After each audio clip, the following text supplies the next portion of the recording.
Afternoon, ladies and gentlemen, galaxy of intellectuals, Your Excellency, distinguished delegates, honorable chief guests, esteemed dignitaries, faculty members, and all the participants from different prestigious colleges across the country. My name is Sindhu Basvegowda, pursuing PhD in the Department of Food Science and Nutrition, hosting the today's program. I warmly welcome you all to the valedictory session of this international conference on Advances in Agriculture and Food System Towards Sustainable Development Goals, AAFS 2022, which has been held from 22nd to 24th of August 2022. I greet each one of the unique and talented participants who were extremely enthusiastic. I am thankful to all the participants for participating and attending the International Conference AAFS 2022. I am sure that each one of you have been benefited by attending this remarkable, memorable and knowledgeable conference. An eventual welcome sets the tone for the program. It makes everyone feel welcome and creates a conducive environment. With this, I request Registrar and Local Organizing Secretary, UAS Bengaluru, Dr. Basvegowda sir, to welcome the gathering.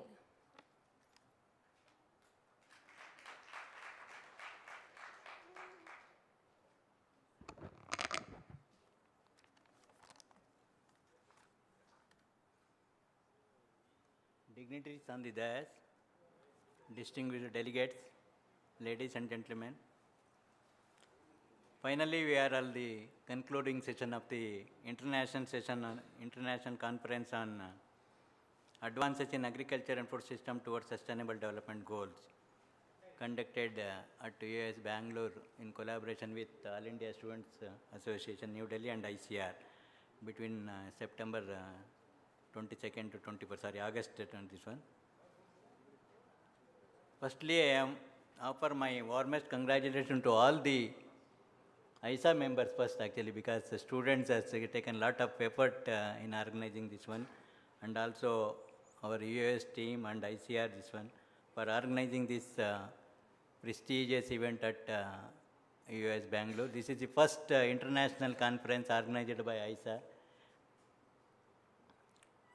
For this, a lot of people are supported this one, sponsors and all. Also on behalf of that university, I will welcome all the sponsors and stakeholders and this one actually. This conference mainly concentrated on the integrated approaches actually. Now that is the area actually for doubling the income and actually.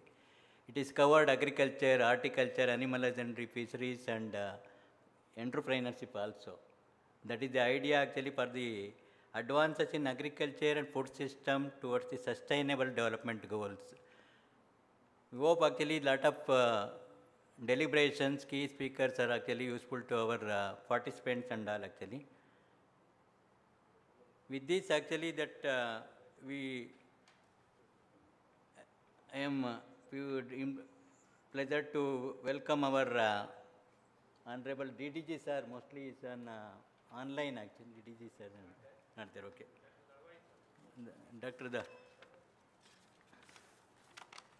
We are highly grateful to Dr. Dalwai, Ashok Dalwai sir, Chief Executive Officer, National Rainfed Authority of India, and also alumni of US Dharwad actually. He is joining virtually.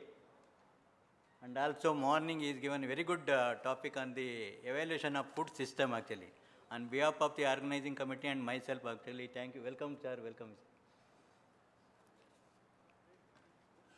It gives me a great pleasure to welcome Dr. R.P. Singh sir, advisor AARDO and patron ISA actually, New Delhi.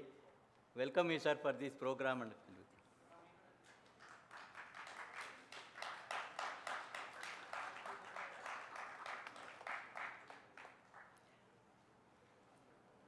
it is great pleasure to welcome our young and dynamic and 24/7 active, our Honorable Vice Chancellor actually. For without his support, this program could not be actually. Welcome you sir for this program.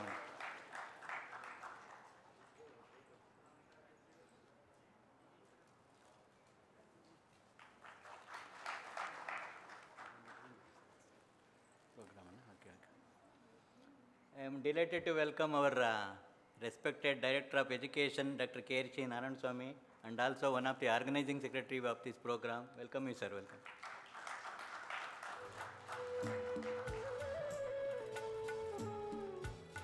It is our pleasure to welcome Dr. Ashish Kandewala, sir, National Organizing Secretary. He has taken a lot of effort in organizing this. Welcome you all.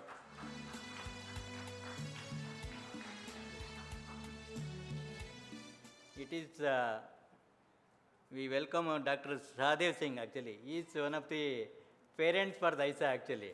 Because of his senior support and all actually we made this program very time. Welcome you, sir. Welcome.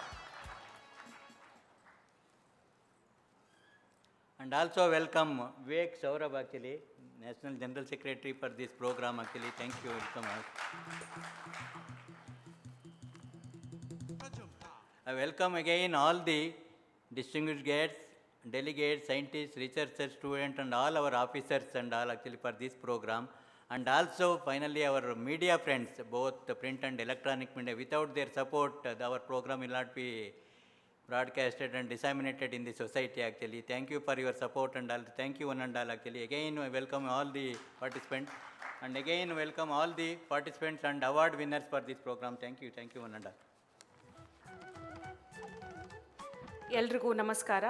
A very good afternoon, ladies and gentlemen. A warm welcome to you all to this international conference on advances in agriculture and food system towards Sustainable Developmental Goals 2022.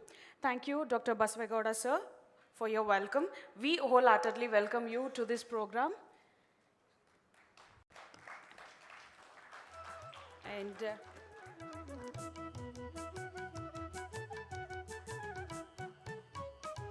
thank you. We all know Masanobu Fukuoka. Can anybody guess who is he? He's known as the father of natural farming, right? He once quoted that the ultimate goal of farming is not just growing crops, but the cultivation and perfection of human being. With these, now I would like to request Dr. Ashish Kandewala, National Organizing Secretary, AAFS 2022, to deliver a brief note about the conference. Sir, I welcome you.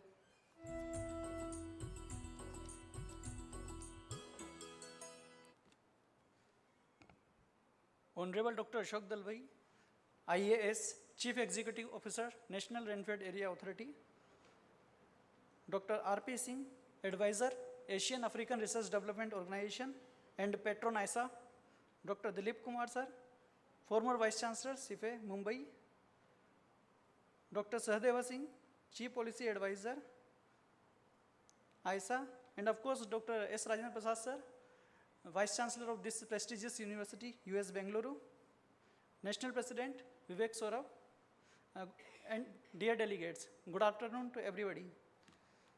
At the last day of the conference, I am happy to let you know to all of you that more than 1,000 participants registered for the conference and 86% were belong to students or youth category.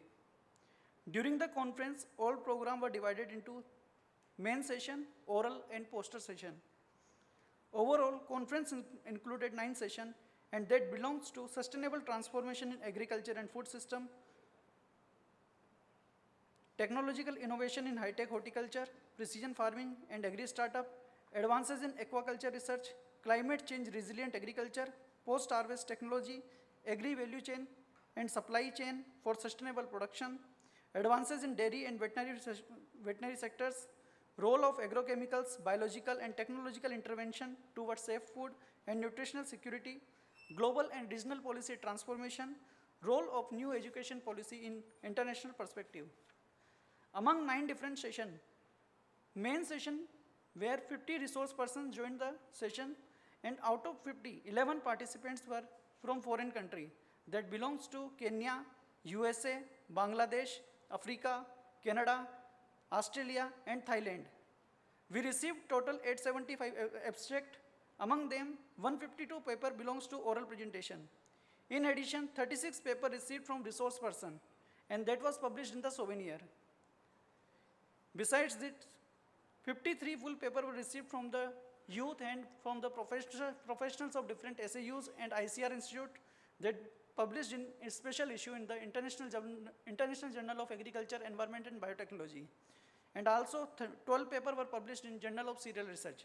This event was jointly organized by University of Agriculture Science, Bangalore, All India Agricultural Student Association, New Delhi, and Indian Council of Agriculture Research, New Delhi.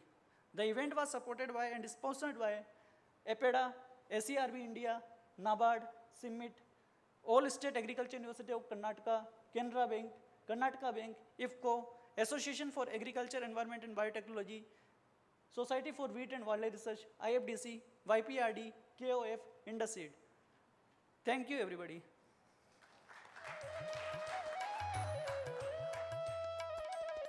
Thank you, Dr. Ashish sir, for briefing about the conference. Agriculture is a fundamental source of national prosperity. The youth of any society are the true engine of growth and development, and they should be rightly empowered in the field of agriculture.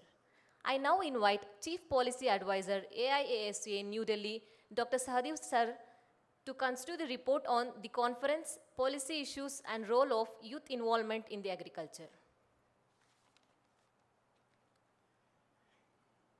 Thank you very much. Good afternoon, everyone. Honorable Dr. Ashok Dalwai, CEO, National Rainfed Area Authority, who is the chief guest of this valedictory program. Honorable Vice Chancellor, Professor Dr. B. Rajendra Prasad, our former Vice Chancellors, here Dr. Dilip, and our Director Education, Dr. Narayana Swamy, Registrar, sir, and our Organizing Secretary, Ashish Khandelwal, National President, Mr. Vivek Saurabh. Actually, there were lot many recommendations recommended, but major focus was of this recommendation on diversification of agriculture and also intensification to feed the population, also the aspect of that malnutrition and alleviation of hunger that was emphasized during different sessions. And this international conference organized in such a way that agriculture and allied disciplines all aspect covered, and production aspect, technological intervention, marketing aspect, and also the policy aspect, education aspect, all aspect this have been covered. And then the involvement of this youth, especially the gap which are there in implementation of our supply chain and production system that were emphasized during this policy, global policy sessions, that it's session. And it was discussed that youth should be involved in these policy formulations, and also that to bridge the gap between producers and consumers. The government is giving emphasis on farmer producers organizations. At the same time, the focus was also given for organizing these consumers. And to bridge the gap between producer and consumers, the youth involvement was focused so that agriculture youth could play a role by taking different startup program. And it was discussed that SAUs and educational institutions should provide them to facilitate for providing the practical training, and should coordinate with the implementing agencies and also different marketing and other stakeholders, so that after gaining the academic qualifications and during that time some practical aspect is covered, and youth can play a significant role, especially in input delivery system which are required in our supply chain management system, and also establishing about outlets in urban cities and also at block level, where our agriculture youth could play a major role in that standardizations and also this collection and packaging and others. So they need training aspect, and like Vivek and other, they have told that like mushrooming, if they want to start such type of practice, honey, bee and others, then they require where to get loan, where to get facilities, where to get raw materials, how to start this. So now a lot of startup program have been initiated at many places, but mostly our agriculture youths are not enrolled. So it was focused during this seminar that educational institution, SAU, can have good collaboration with our different community boards and also the state governments and other stakeholders, private sectors where youth can be fitted in the system, where input delivery system and production system produce outlets on the basis of like milk cooperative movements are there. Similarly, the youth can be fitted in the agriculture system also. So there is a fragmentation of lands, and it was also emphasized that these lands either by pooling or by cooperative movement, by establishing the custom hiring centers where youth can play a major role for providing input to the farmers at required time and with a lesser cost. Cost effectiveness of the supply management system was emphasized, and also for production aspect, that traceability was emphasized when we start up any program. Though we pay the higher amount, but cost effectiveness also in input and also the production and distributions was emphasized, so that this youth can play this aspect of bridging this gap to benefits both consumers and producers. Many examples are there where organic produce are made possible and provided to the consumers at reasonable prices by contracting to the societies, consumer forums.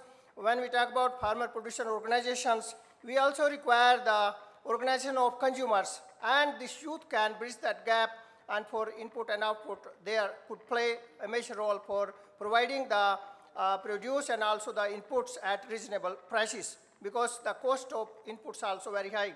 And when farmers, they sell their produce, they get the less price, but we consumer, we pay more. So these youth can really play a significant role in this, and this facilitation center also should be focused. And besides that, adoption of precision farming by use of AI and robotics, drone was emphasized, and new education, our agriculture education should be aligned with new education policy, and empowerment of youth and women in agriculture system, including the investment system, was emphasized. These were the major recommendations giving focus on empowerment of youth and women. Thank you very much.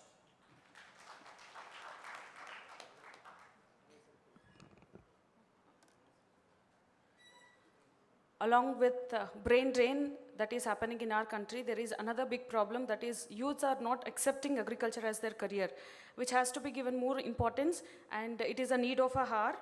So I would like to extend my heartfelt thanks to Dr. Sahadev Singh sir for his valuable views on role of youth involvement in agriculture. So a farmer is a real farmer.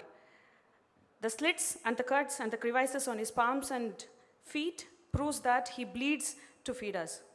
It feels really honored to have and privileged to have our chief guest of today, Dr. R.C. Agarwal sir. Sir, thank you so much for making time in your busy schedule to address us all. So with no much delay, I would like to request Dr. R.C.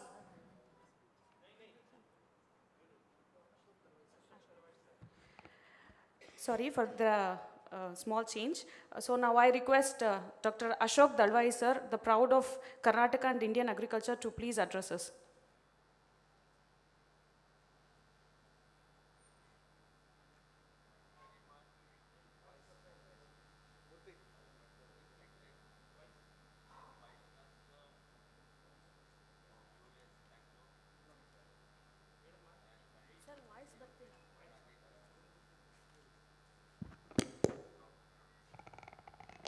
Gowda, another friend of mine, Dr.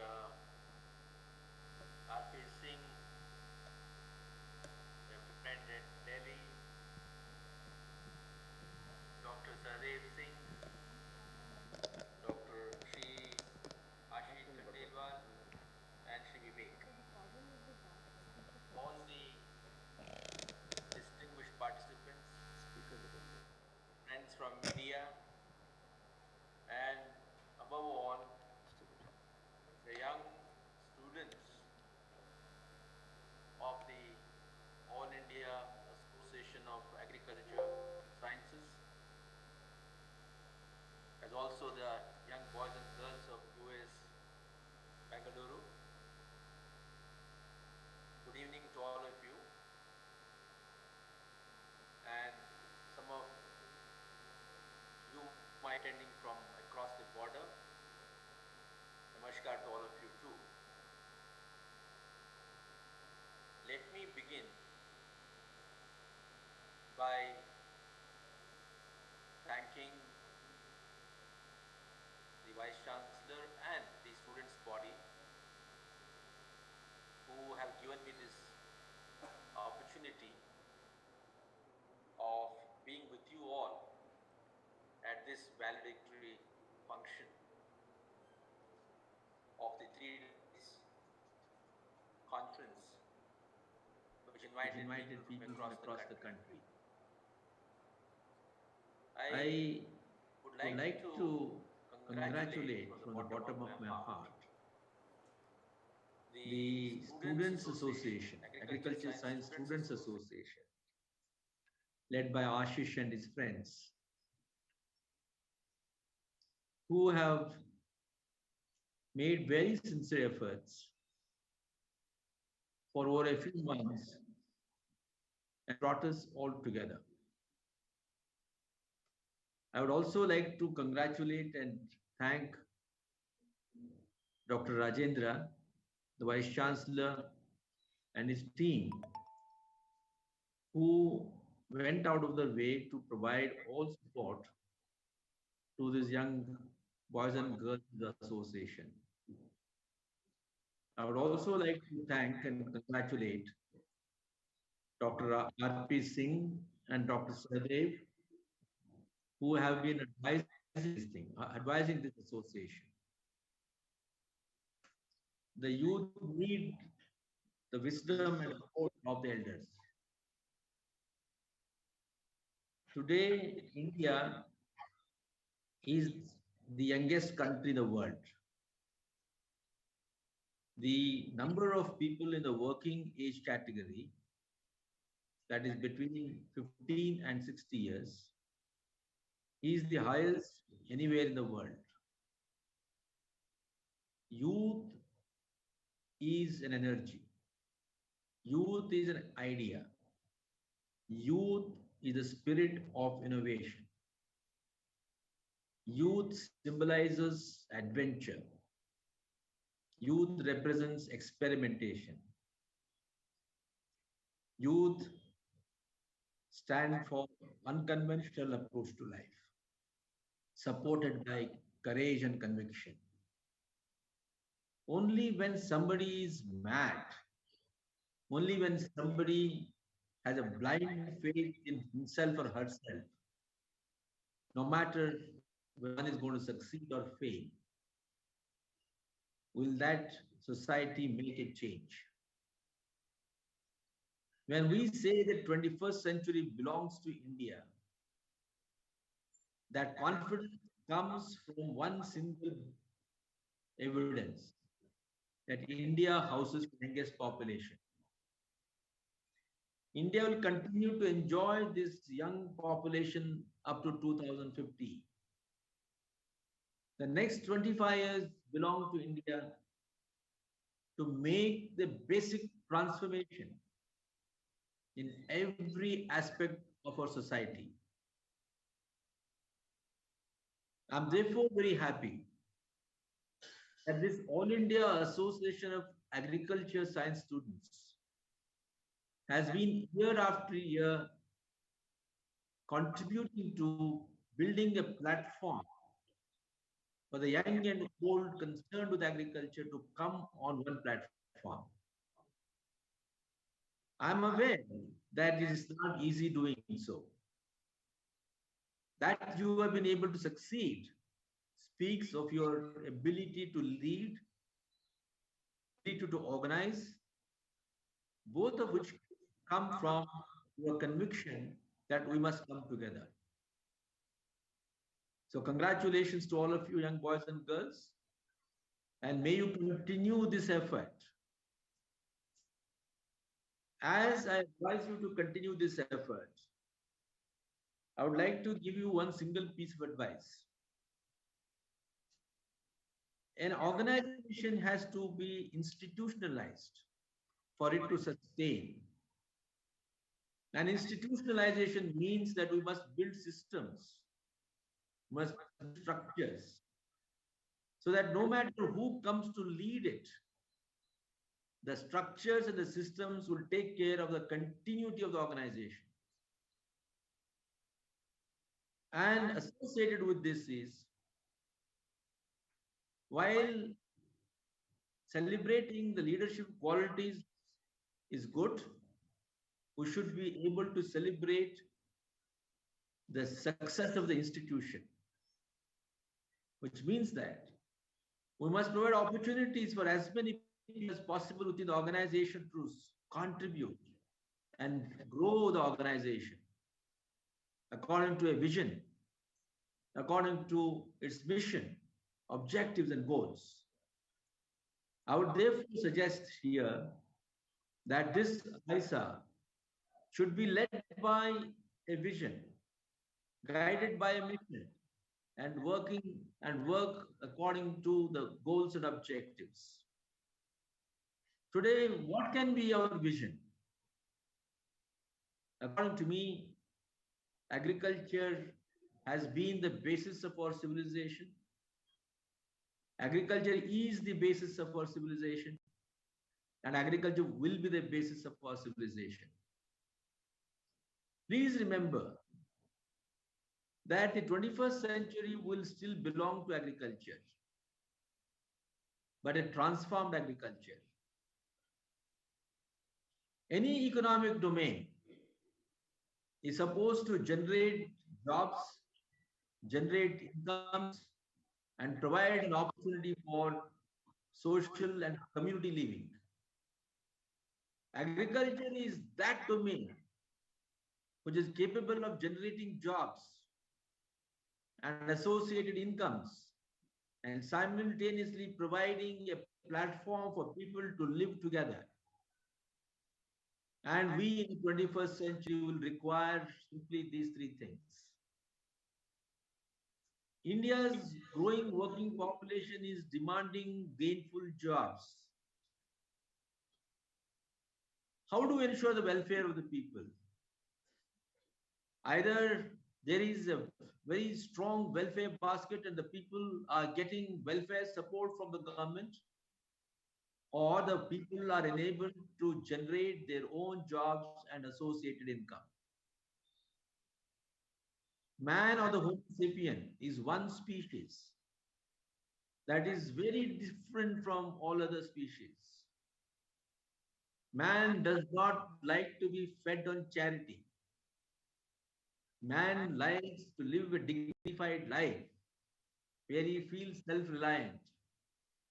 And therefore, the welfare of the society will depend upon providing employment opportunities, a conducive environment where every individual is able to generate a dignified job and associated income to lead a dignified life. Let us therefore re-mandate our agriculture sector with focus on creating jobs. Yes, we are aware that the ethical, moral, and primary responsibility of agriculture has been and is and will be to generate nutrition security for our people. After all, food and nutrition constitute the basic physiological requirement of a human being or any other life form. Even as agriculture aims at ensuring nutrition security for the growing population, can we also focus on creating jobs?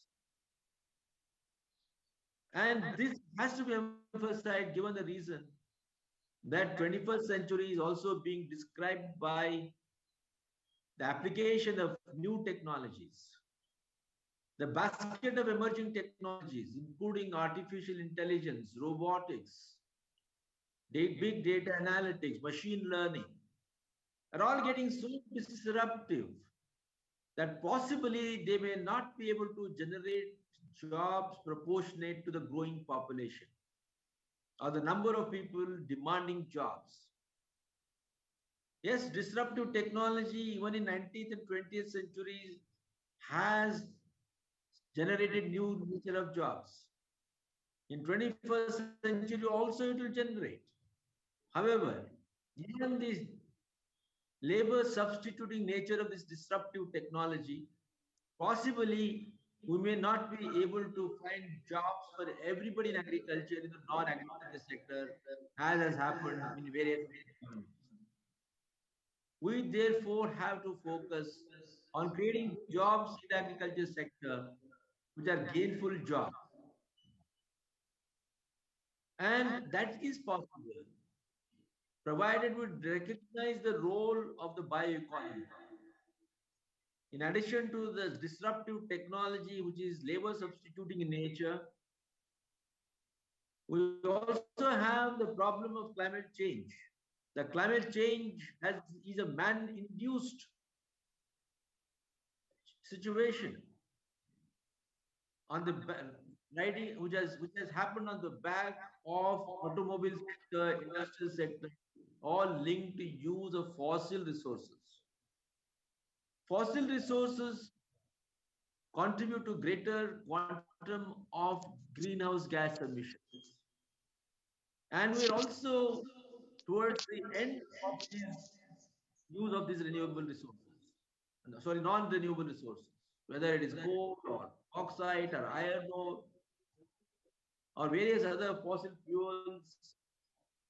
These always have an end period.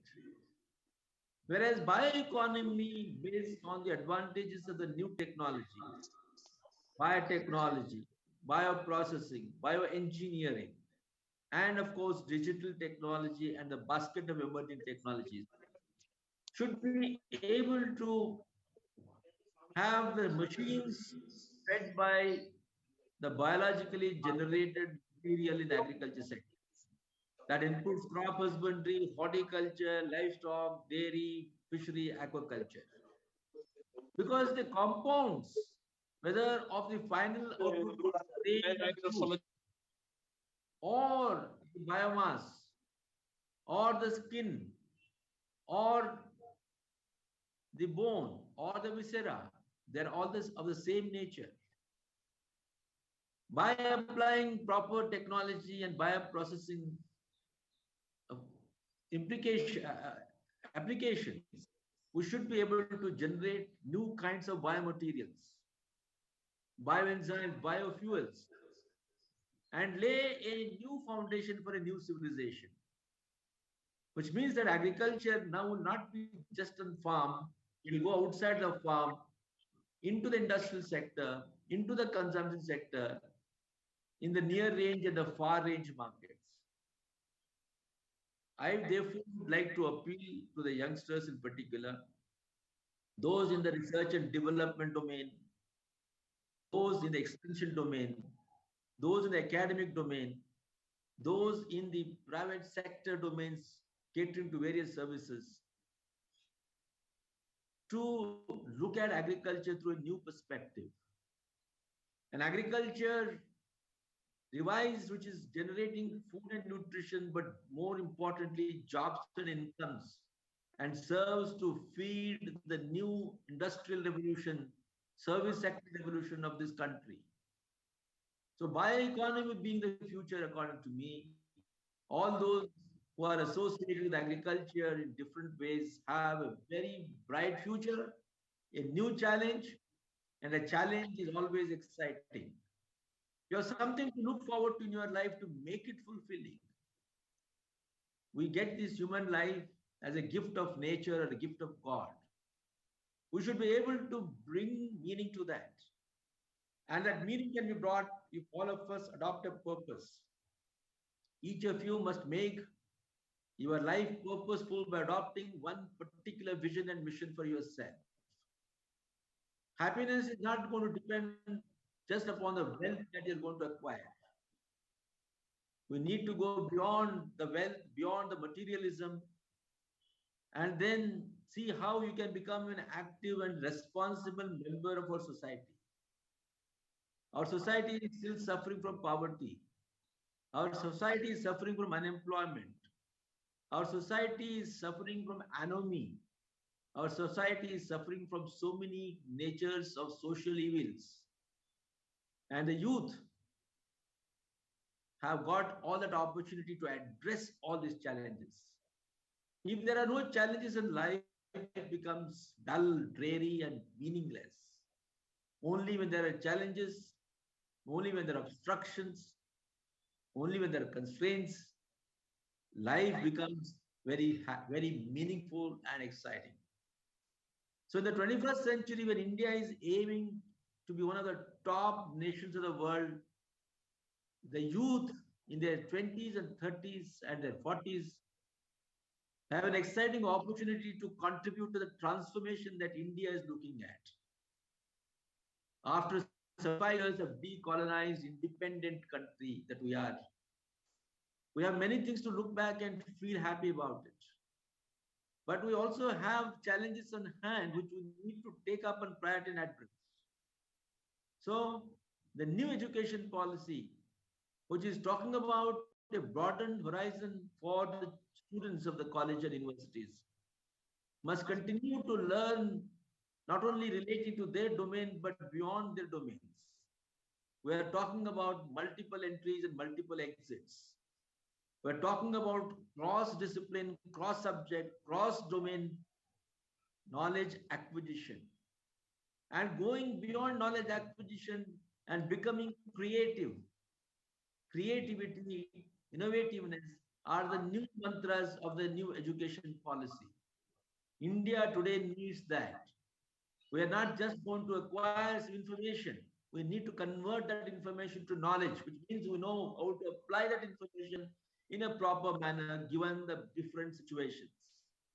We need to acquire the ability to analyze, interpret, and use it to make a change in the society from what it is to what it should become.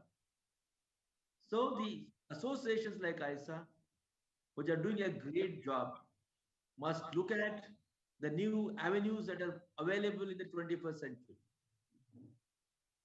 We are all talking about sustainable development goals. I must share with you that sustainable development goals 2030 are meant for every human being, for every nation, irrespective of the denomination. These denominations called caste, religion, race, color do not have any meaning. We need to connect with one another seamlessly through mind and heart. In contrast to sustainable development goals, the Millennium Development Goals that were closed by 2015 were meant for the developing countries because they were talking of certain things which were the obligations of the developing countries. But sustainable development goals recognize that every nation, whether rich or poor, has the responsibility to make a change because we now realize that climate change encompasses everybody. Climate change does not differentiate between the artificial constructs called nations. Nations share commonly various natural resources.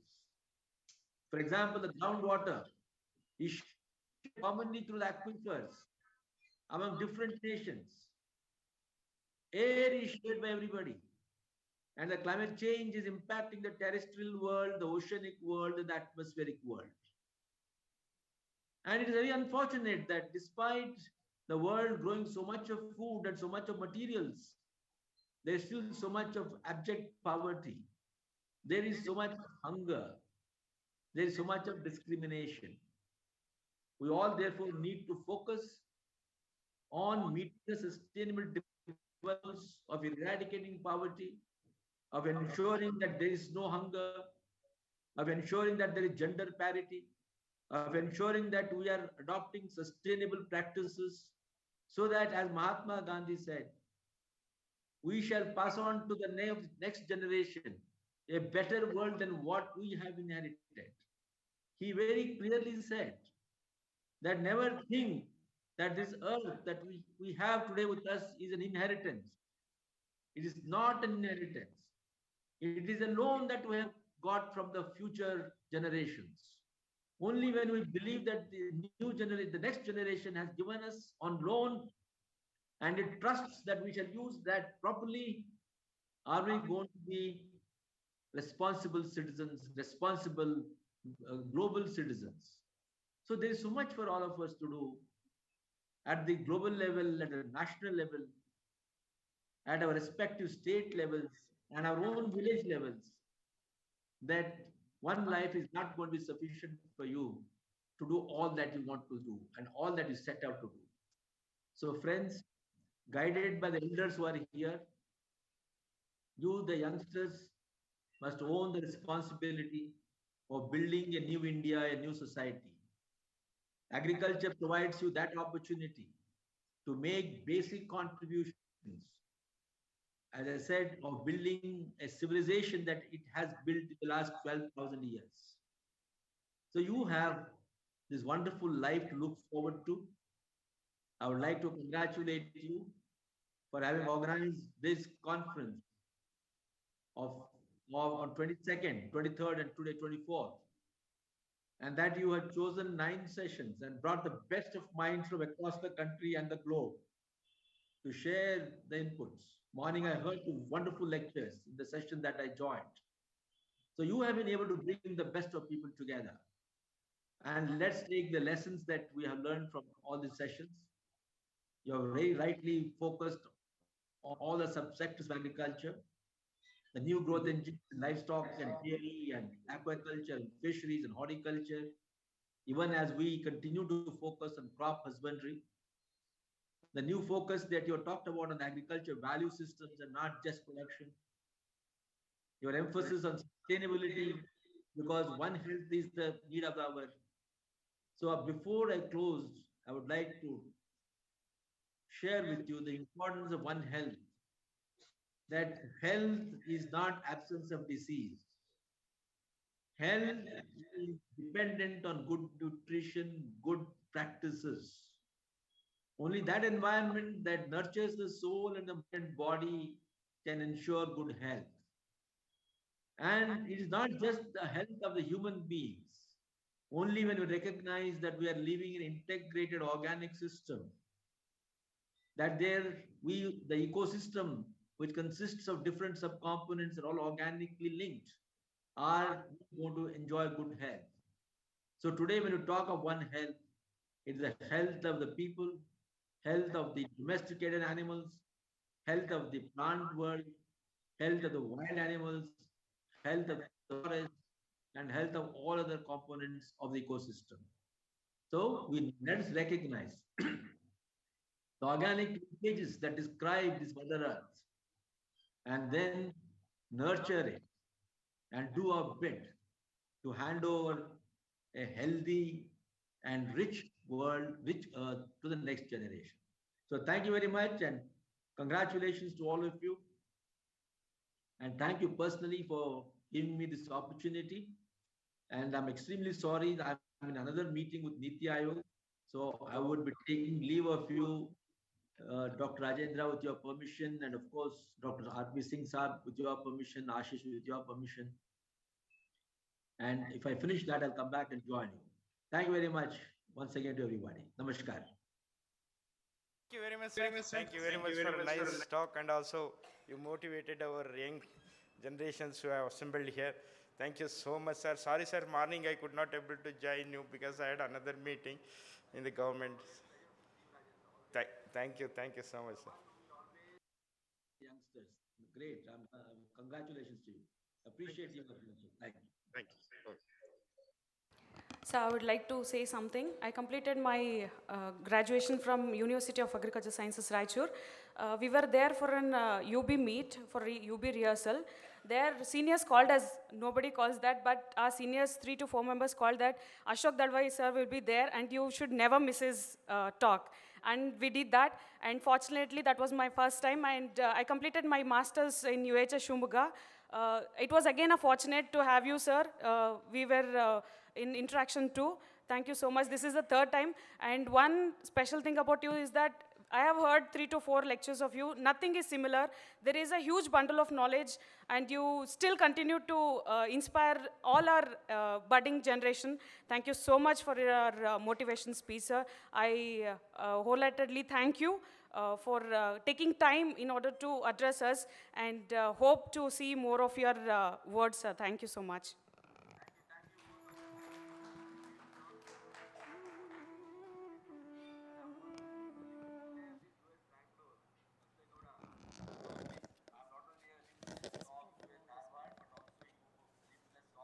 US Bangalore. So I'm the, I owe my thing to US Bangalore. Thank you very much.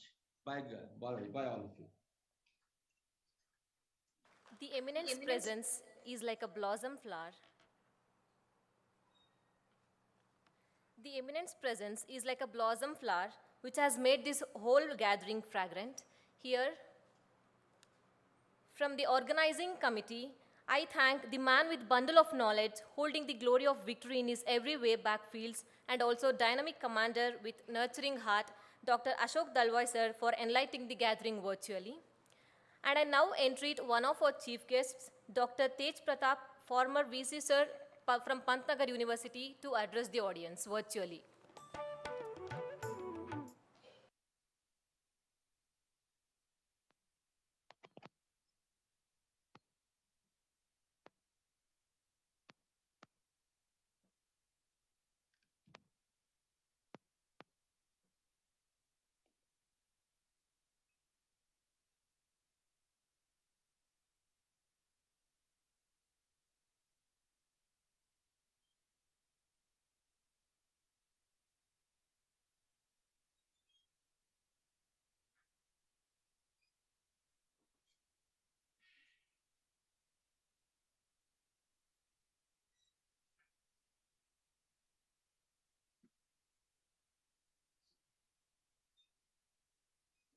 Hello.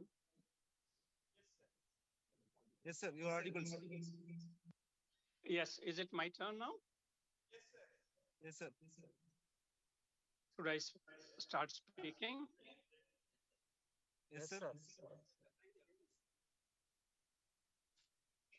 Fine. Thank you very much. Yeah. Thank you very much for giving me an opportunity to be one of the speakers in the valedictory session.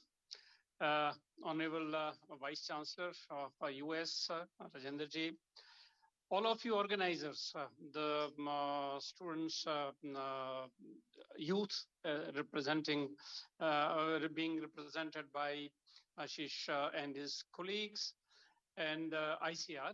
Everybody, let me first compliment everyone for coming together to put up a wonderful show for 3 days. The whole focus on agriculture and food nutrition, how we should be looking forward.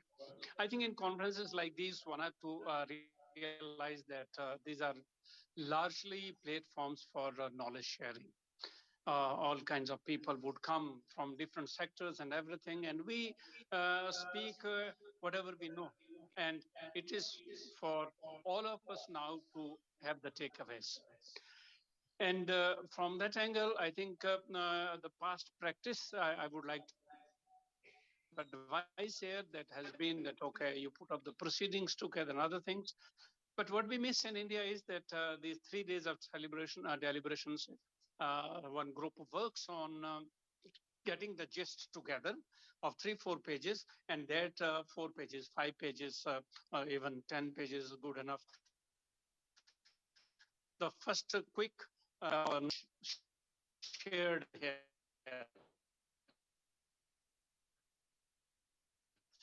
It's not about conferences, we don't expect like workshops, a complete outcome that is probably it would be wonderful to put together. Let me now itself, it's about agriculture and food nutrition, how we look at the future. Since all of us being from ICR system, universities and ICR put together, there's one thing for us. There, how do we look in the future with respect to agriculture research and education, because we are not on the development domain side, then we should have been having online departments and others. Our planning Whatever we say is about thinking strategies and thinking about new research areas, the systems that we put up. When we see from that angle, there is one thing, as this morning's session, it was about education, new education policy. It's aimed at bringing change. I would encourage here that in 3 days deliberations, whatever has come out, you will have one thing. That would be actually the sparks that you need to now summarize and synthesize, put together.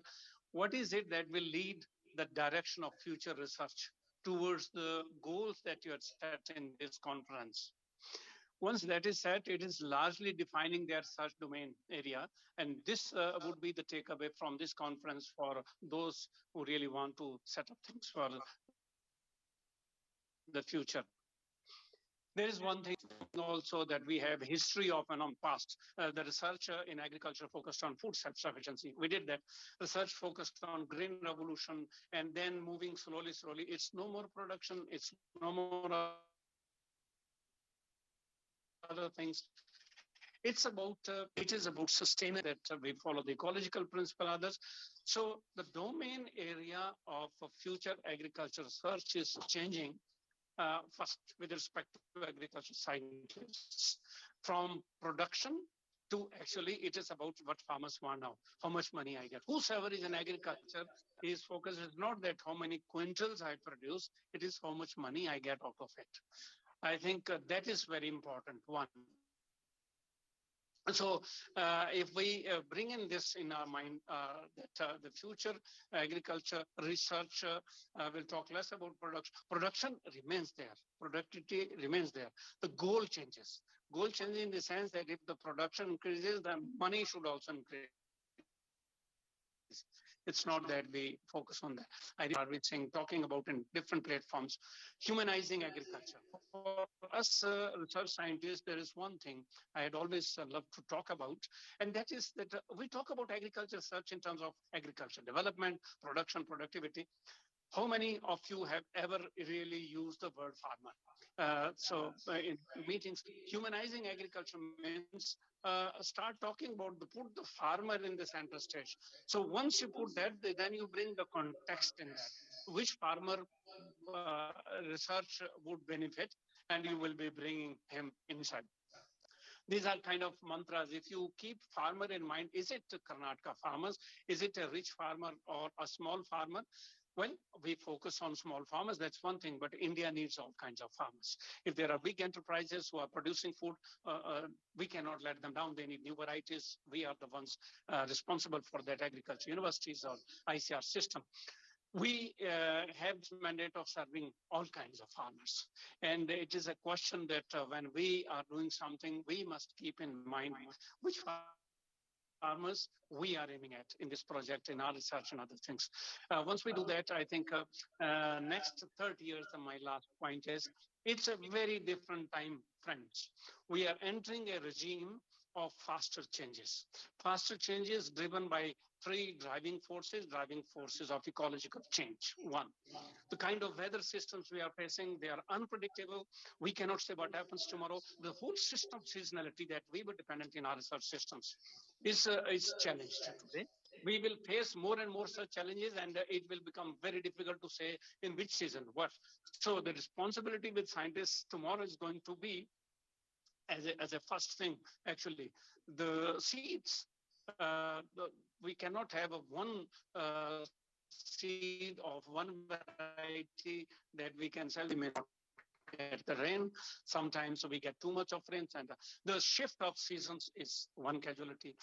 Then getting drought is another one. Excess water is another one. So climate, then there would be a warmer word, and any crop that needed some kind of,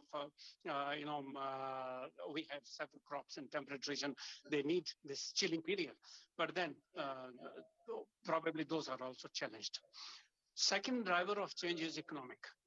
Ecology is working in its own way, but then the economic environment is changing. So, because our stakeholders are entrepreneurs, they are actually big producers, agriculture produce, guys. If I put the circumstances for them, and all people put efforts today, and in 5 years down the road, the global environment changes. Ukraine war in front, the importance of food grains. And now everybody talking about it. Suddenly farmers say, oh, well, some farmers are getting benefited because of price rise, but then we have consumers also to shift. The economic drivers of change will actually lead from the front rather than ecology from the viewpoint of farmers, but for scientists, both have a value. The third, equally important also, is the social change that we are entering in. The new farmer, we must accept the fact that we are no longer in the 20th century regime. We have kind of youth who is the farmer, and this is an educated youth, even middle-aged guy. So these three drivers of change are bringing in circumstances, conditions, which will change the whole scenario for us in agriculture research. And that has to be taken care. So it's not that you put these components in a project, but for setting the research agenda, program, everything, consider these drivers of change, you will increase significance of your research. I would just like to quote an example. If there is a search scientist who is planning search for PhD, for any of his topics, he keeps these drivers of change and conditions created by these upfront, and then see how much relevant his research would be.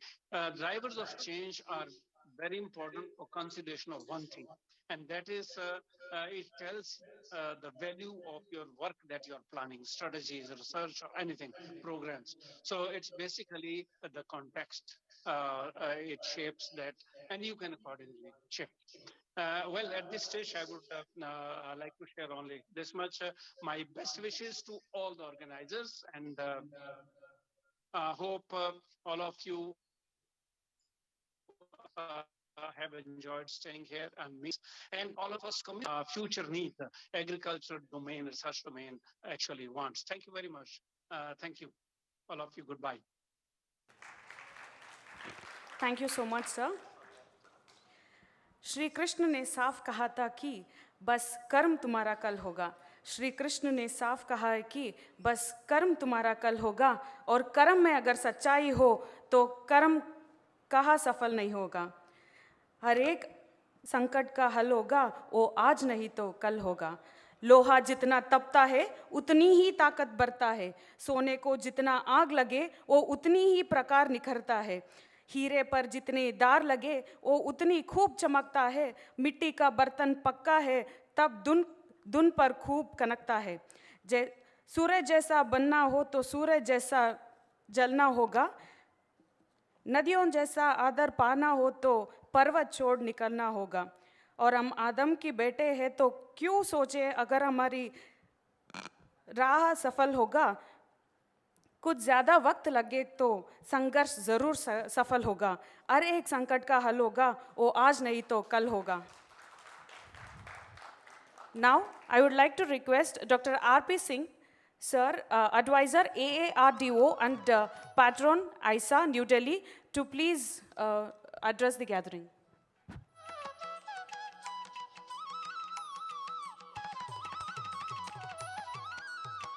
Very good afternoon to everyone.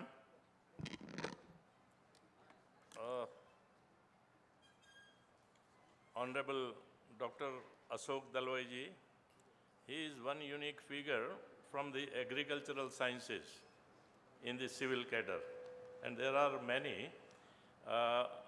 Few of them have been from IRI like him. Dr. R.C. Agrawal, our Honorable DDG Education, Dr. Tej Pratap ji, long-time friend and dynamic Vice Chancellor of this university, Dr. Rajendra Prasad ji, Dr. Dilip Kumar, my very good friend and has been a specialist in FAO for a long time. All other youngsters in our team, Dr. Sahdev Singh, a unique hard-working person, Ashish Khandelwal, and the authorities of US, Dharwad, who has been day and night thinking for the success of this international conference. I start something else beyond this international conference.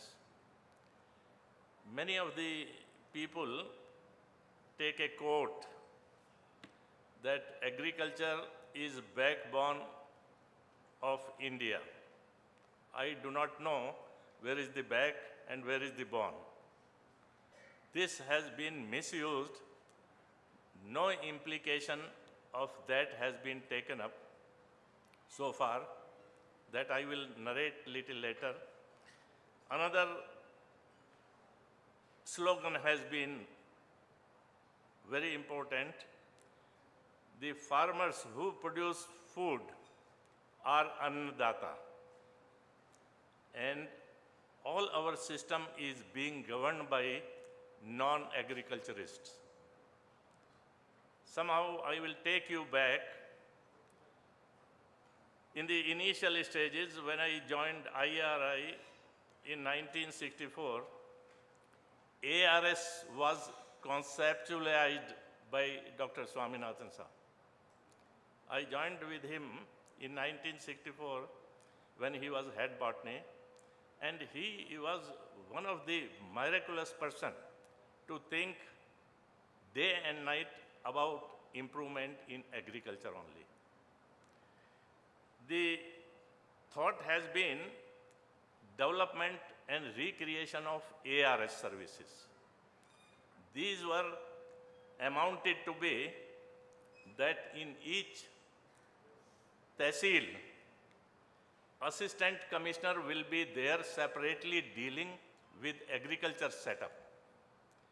In each district, deputy commissioner will be there to take care of the development of agriculture. And each commissionery will be having a overall in charge of the, as a commissioner, to take care of the agricultural system. Leave aside administration. Our system should be governed by the agricultural technocrats only.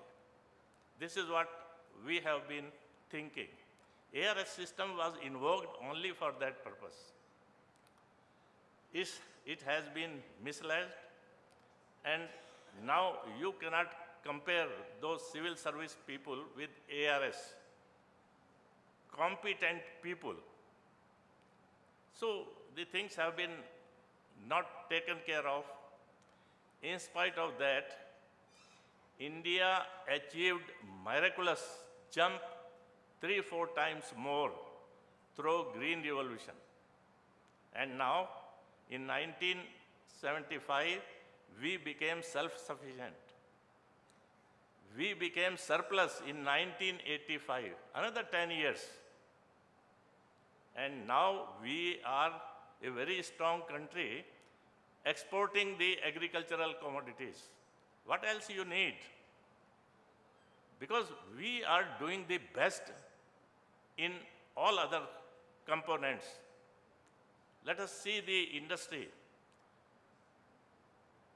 We are not getting as much as our agricultural production. So much of money has been earned. If you see the chart of earnings through agriculture, now we are spending a lot of money to the defense also. To each sector, money is going from the earnings of agriculture. Now this has been the dilemma. I just wanted to indicate and wondering, so far we have not invoked Indian Agricultural Research Services, Indian Agricultural Services, so far. And nobody is thinking on these lines. I am sure this association must take up this cause, and we should press forward on this to achieve agricultural services of India. It should not coincide with any other nomenclature. agricultural services of India. So this should take up, and we will be maybe in due course of time with the support of every one of you, particularly our 40,000 members of the ISA. So we have to be prepared to take up this very important sequence of change in Indian agriculture. Another part has been,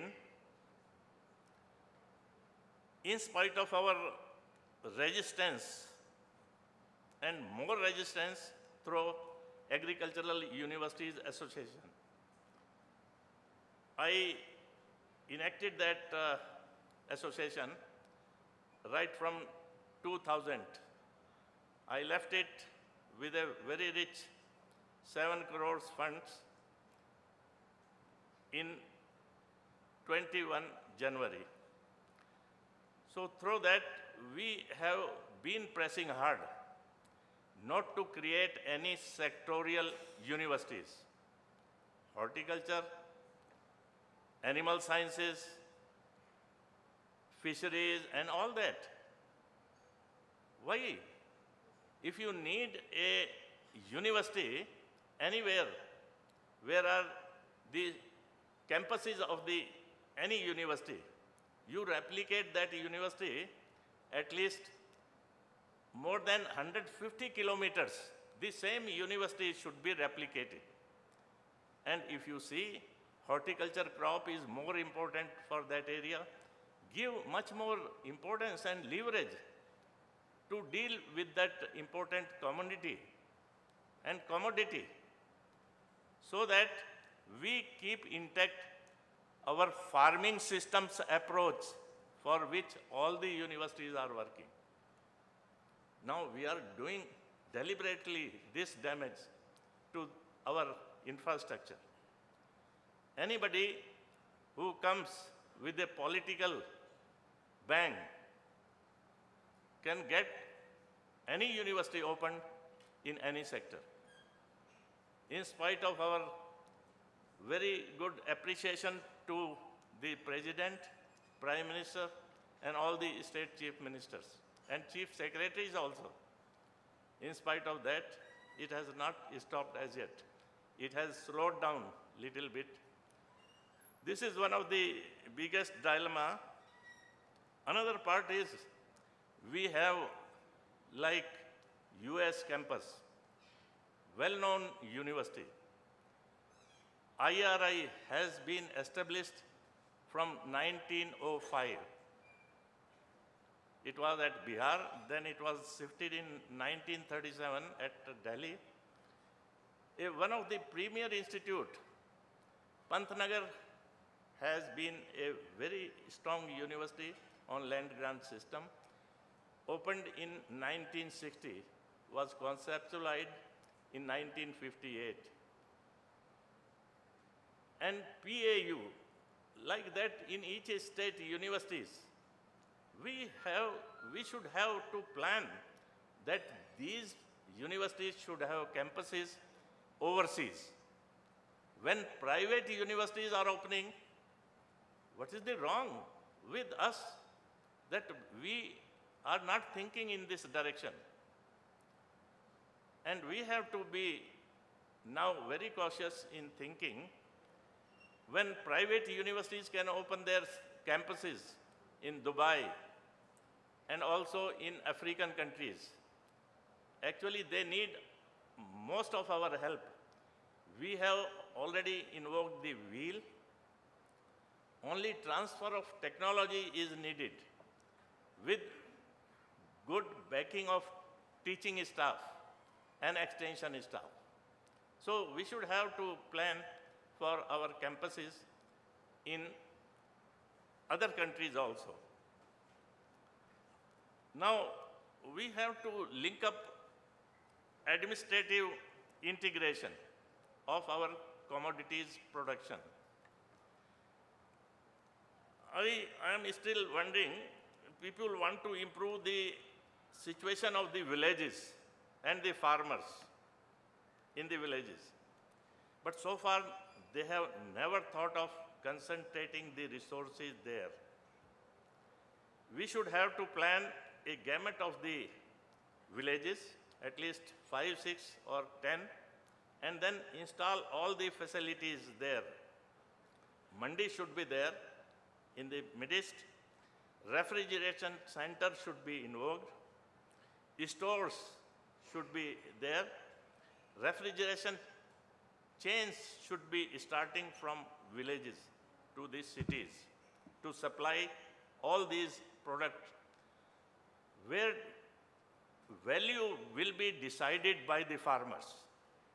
Until and unless the farmers are given this mandate to decide the value of their produce, middlemen will go on eating 70% of their profit. Another part is, I was propagating for the last 20 years through Indian Agricultural Universities Association. Some states have already taken the initiative. Dr. Madevappa started some campaign here to start agriculture from the primary classes. TNAU has done it successfully. And now everybody needs to be acquainted with mud, soil, rainy season, and whatnot through the agricultural fields only, particularly the village schools, town schools. They should be named agricultural schools or colleges, so that anybody who comes out, let them go to civil services and all that later on. But they should need to be acquainted with agriculture. Why agriculture is a backbone and how it can become a backbone. So these are the few. Not only that, we have All India Services Act 1951, soon after the independence. Unluckily, so far, nobody has read it nicely, and nobody has thought to invoke Indian Agricultural Services or Agricultural Services of India. We have 45 services in our country. All railways, forestry, economics, engineering, Indian postal services, and whatnot. 45. So why agriculture is called as a backbone of the country and farmers are called Annadata? Only by namesake. So we have to be careful. At that time, creation of 2 services was done: Indian Engineering Services and Medical Services. Nowhere agriculture was considered. So until we raise our voice at this stage, and India is near to the becoming a superpower, almost all wealthy things are emitting from the agricultural sector. So I would appeal all of you to kindly see and consider whether we should have Agricultural Services of India, and kindly contribute if you can give 1 page of your suggestions to our association, so that we plan next event on this very important issue. It's not a time to waste. We have to be timely awoken. Thank you very much for your kind patience. And thank you once again, Professor Rajendra Prasad, who has been a very considerate in helping our team here. this has been a wonderful exercise, and almost many people attended and rejoiced these deliberations for 3 days. Thank you so much.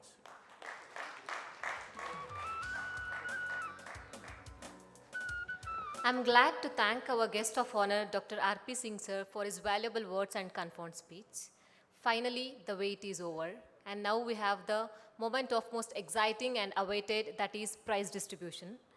If you believe in yourself and have dedication, pride, and never quit, you will be a winner. The price of victory is high, but so are the rewards.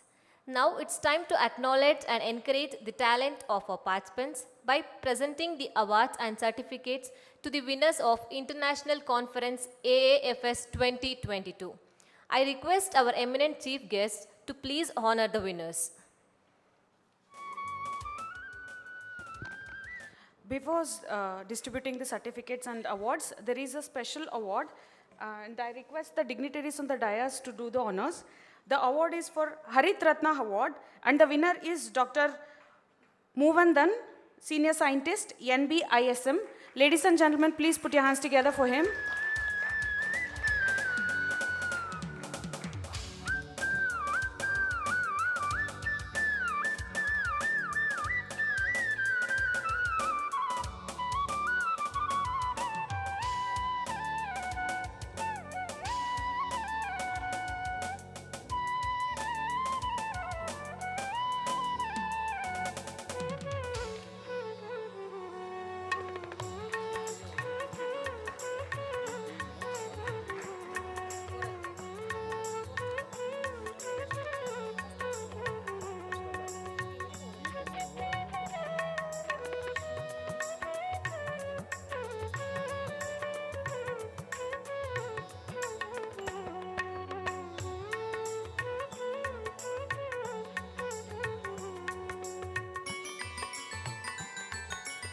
Now we have winners for both oral and poster presentation. According to the teams, the winners for oral presentation and poster presentation will be called separately. The first theme was Sustainable Transformation and Agriculture and Food Production System in Elevating Poverty. The winners for the oral presentations are Dr. Parashiv Murthy, Dr. Nagarajappa Adivappar, Gaurav Kumar Vani. These are the three winners for the oral presentation.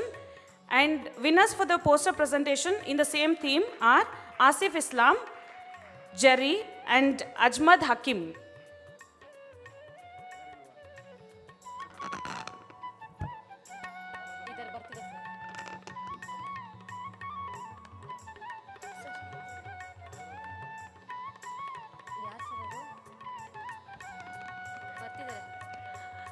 I request all the participants or the winners to please make it fast because there are many winners.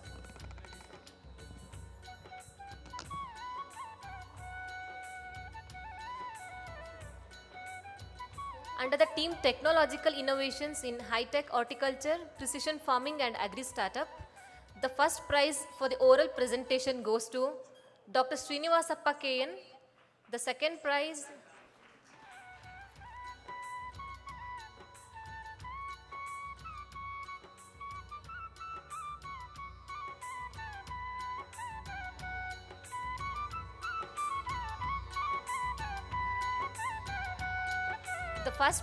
goes to Dr. Srinivasappa KN. The second prize, Dr. A. Caroline. The third prize goes to Visalakshi Chandra C. And in the poster presentation, the first prize goes to Dr. Santosh Nagappa. The second prize under the poster presentation for the same theme goes to Lakshmi Pujita Chala. And the third prize, Vijay Vibhute.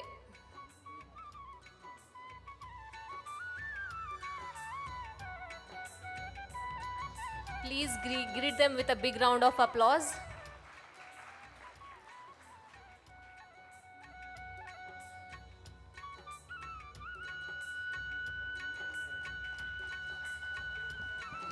I request all the winners to please come to the dais from this way, from your left side.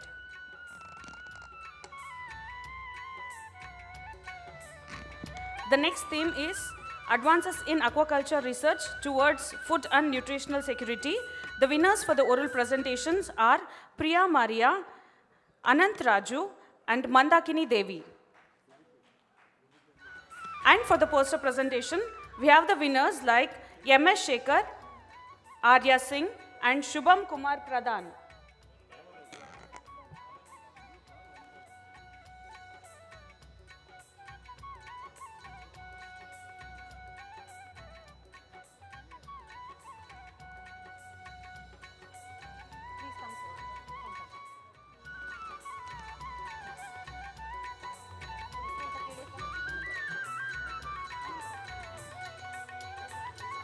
The winners for the oral presentations are Priya Maria, K. Anant Raju, Mandakini Devi.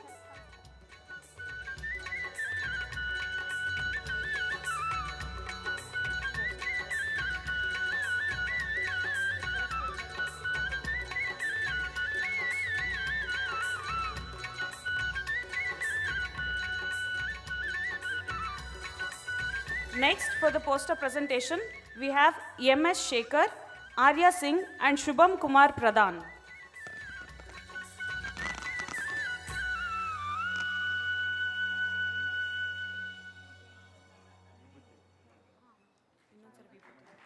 ಯಾರು? Vijay Vibhute and the team 2 is honored with a third prize for the poster presentation under the theme Technological Innovations in High-Tech Horticulture, Precision Farming and Agri-Startup.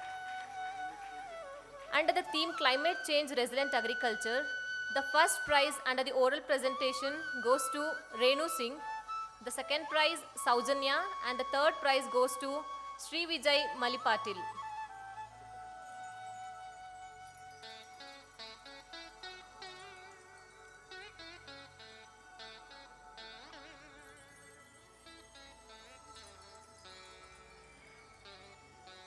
Under the same theme, the poster presentation, the first prize goes to Dr. Anu Susan Sam, M.R. Umesh, and the third prize goes to Jasdeep Kaur.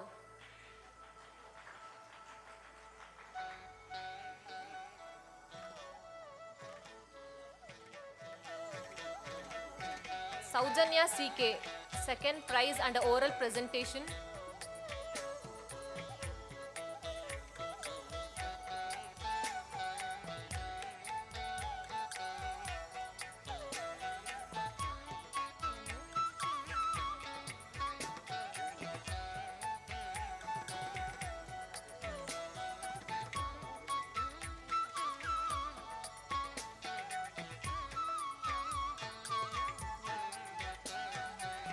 Dr. Anu Susan Sam, first prize for the poster presentation.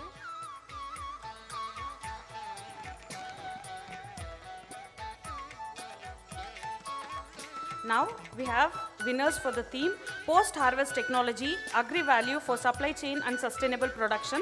Under the oral presentation, we have winners namely Namrata Ankush, Radha Lakshmi and Sinchana Yash Shetty.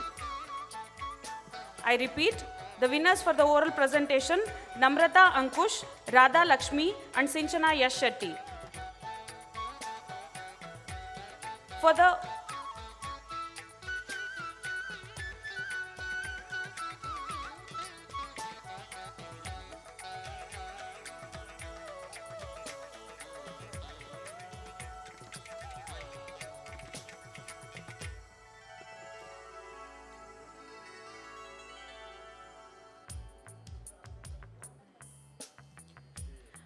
For the poster presentation under the same theme, Mishra Podar, Saumyajit Ghoshal and Sarda Devi are the winners for the poster presentation.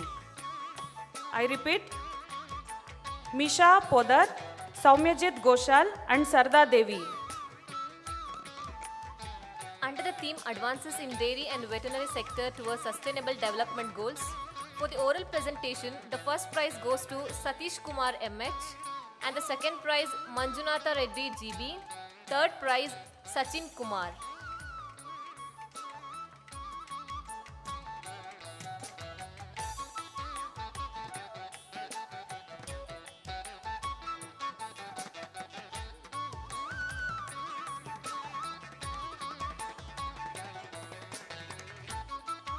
Satish Kumar MH,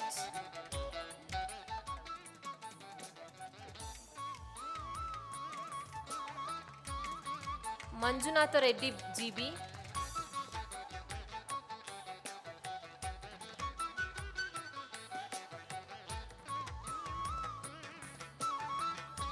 the first prize for oral presentation Satish Kumar MH.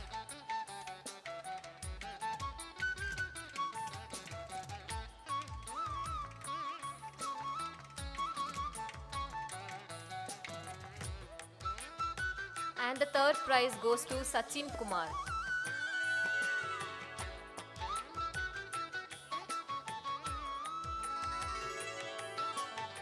Winners for the poster presentation under the same theme are the first prize for Naveen Jose, the second prize for Dr. Sunil R, and the third prize for Priyanka Singh Rao.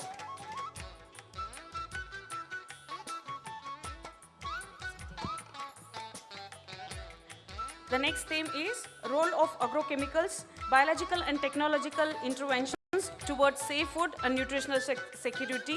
And the winners under the oral presentations are Dr. Madhu TN, Gayatri Heta and Biswa Ranjita Biswal. I repeat, the winners for the oral presentation under the theme 7, Dr. Madhu TN, Gayatri Heta, Biswa Ranjita Biswal.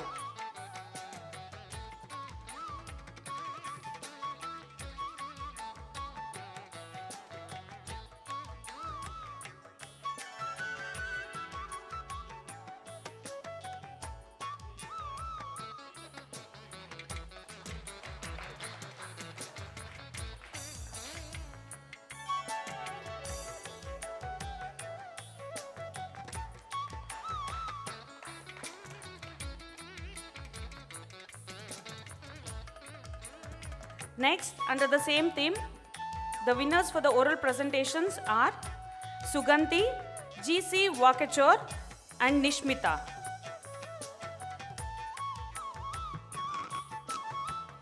Under the theme Global and Regional Policy Transformation,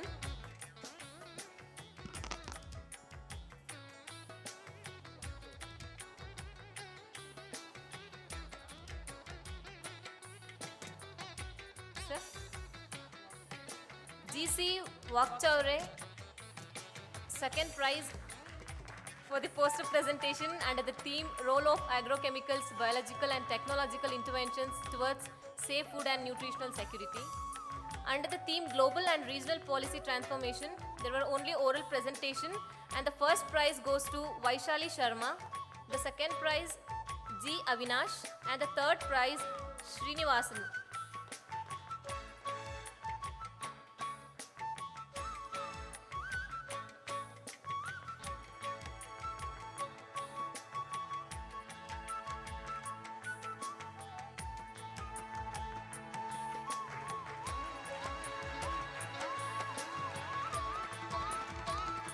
The last theme, that is role of new education policy on international perspective. We have winners only for the oral presentation, and the first winner is Madhav Birami V, Divya G and Naveen P.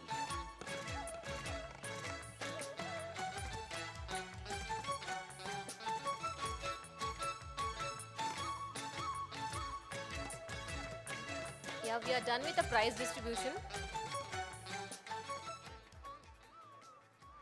To all the winners, your hard work and perseverance have paid off. Congratulations on your well-deserved success. You are an inspiration. And now I request the man of distinct vision, a fountainhead of illuminating ideas, an idol of knowledge, experience and inspiration to all of us.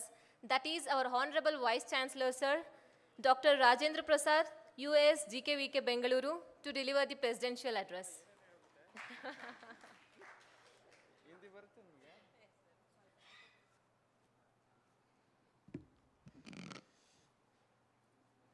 Good evening to all of you.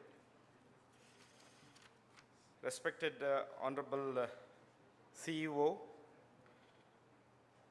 National Rainfed Authority, New Delhi, and our mentor, Dr. Ashok Dalwai Sahab, Dr. R.C. Agrawal, Deputy Director General, Agriculture Education, ICAR, New Delhi, and Dr. Tej Pratap Singh, former Vice Chancellor, GB Pant, Agriculture University, Pantnagar, Dr. R.P. Singh ji, Dr. Nayan Swami, Dr. Sahadevan Singh, and Dr. Basvegoda ji, and Dr. Ashish Kandewal, and Dr. Vivek, and all my officers, distinguished delegates, my dear students, and friends. First of all, I would like to congratulate the winners of the different poster presentations, oral presentations, and all my delegates who have presented and participated in this important international event that is on advances in agriculture and food system towards sustainable development goals. Friends, I must thank the associations, that is All India Agriculture Students Association, ICR, and my own colleagues for successfully involved in the conducting this big event and made it very fruitful and very effective. That's what I heard from the different people who have participated, though I was not fully present in all the 3 days. So compliments to all of you. The friends, and also I could see some of the office bearers of the associations, experts, and the other media people here. So I would like to once again compliment the speakers, because the expert speakers were almost about 35 speakers who spoke in this event, almost 25 parallel sessions which was held here. Just I was remembering the Indian Science Congress, where we had almost 40 concurrent sessions, a gathering of almost 15,000 students, faculty, international delegates, and also the noble, the winners. So almost same way we could see the kind of involvement from the participants and also the good speakers which I could see. In fact, I had a discussion with Dr. Abhishek, Ashish, and also Dr. Vivek when we were preparing for this. I asked how many people are there physically. He said around 250. But then I changed. In fact, this was planned in the other, auditorium where we can accommodate 2,000, delegates. That is called International Convention Center. Then I asked him, the last moment I changed the venue. Because in that big venue, if you sit about 200, 300, it may not look nice. So then we can have it here. But after seeing that on that day, inaugural session, it was jam-packed. Then I thought it should have been there. Even yesterday for the cultural program, it was very jam-packed. So that means the last moment, there was a lot of the participants. Almost 181, oral presentations. When I asked how many oral presentations are there, they said 18, 20, 25. What is this? Why you are not given the priority chosen? Because if you keep on presenting everybody, so when we can complete, I think 3 days may not be sufficient. But the concerned experts, the chairmen have made it, and they have come out with a fruitful outcome from each session. In fact, Dr. Sahadev Singh has mentioned about the output and outcome of each session, and it was really worth. My humble request to the organization is to make those points very crisp and very focused, and it may be, as our Dr. Tej Pratap was mentioning, it should be 3 pages, 4 pages, 5 pages, good enough. But the pages is not important, the matter is important. And to whom to convey, that is again these things. In the inaugural session, I mentioned how the proceeding should be. It should be related to the policymakers, it should be related to the R&D, it should be related to our farming community, and also it should be related to those who are working on the sustainable development goals. So that way our proceedings should be focused. Friends, after the discussion and the deliberations, I could see some of the,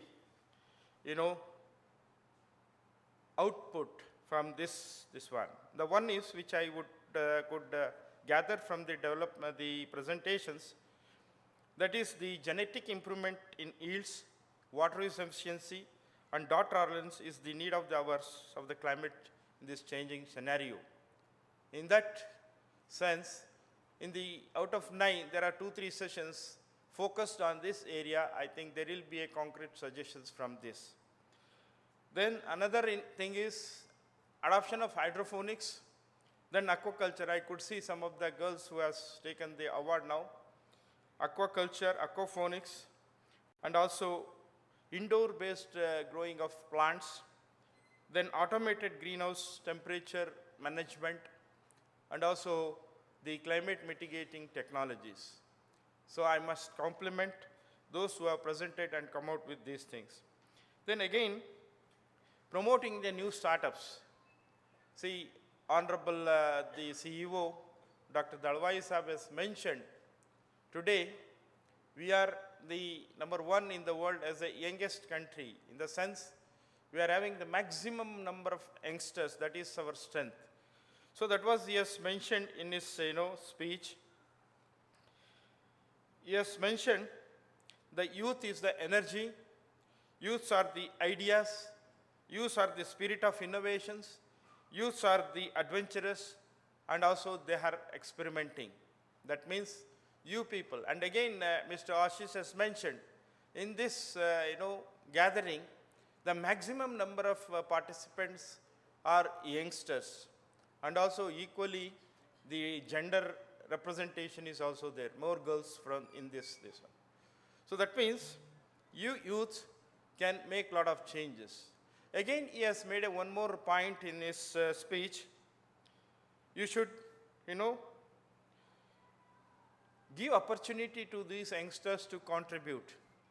So that way, this association has created a platform. I think this is the first international, symposia these people are organizing. I think the first, maybe the best, I believe. And this tradition should continue, maybe once in 2 years, so that you can create the platform not only for the local, it should also to be the national and international level. I'm so happy today. I could see 11, the country people have participated in this event. So I must compliment the association for, inviting those people. So that way, he also given the suggestion, this kind of platform should encourage the different activities and connecting each other and made available these, technology, whatever it may be, to the end users across the globe. Again, he also mentioned about the civilization. Agriculture is a civilization in the previous, present, even in the future also. That is the one thing which he has mentioned. Again, he has the most important point from the youth point of view, he has mentioned about the creation of the jobs. This has happened after the COVID much more than what it was in the agriculture. That means the creation by creative ideas of the young minds, creative innovation from the young minds. So that is how today morning I had an occasion to inaugurate another international seminar on the global agri-business opportunities. So where I could see a lot of opportunities in the agri-business, starting from the productions till it reaches the consumer. There are so many opportunities which was not tapped by the many people. If you look at the industries from all angle, all sector, the growth rate is much more as far as the opportunities are created in the world. But here, though it is there, but the people have not come forward to venture in the agriculture. So Today morning, one of the media person was saying, sir, they were teasing me when we started this media. That is one, the media started only exclusively on the agriculture. Today, you are saying, sir, this is the one area where you can, create a lot of jobs to our younger generations.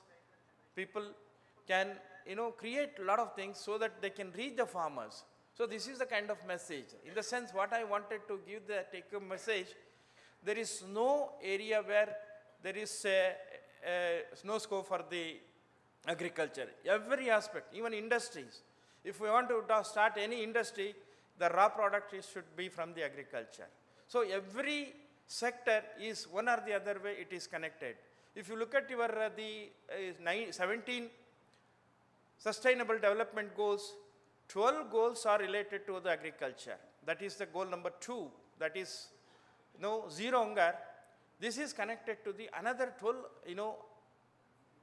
goals, that is sustainable goals. That means you are there in every field. So that you must encash by connecting each other in the platform like this. The friends, another thing which the deliberations also I believe has been addressed, that is the target monitoring program to quantify the impact of climate change in the hydrology and water resources. Because our natural resources has to be maintained, preserved for the future generations to maintain the ecosystem.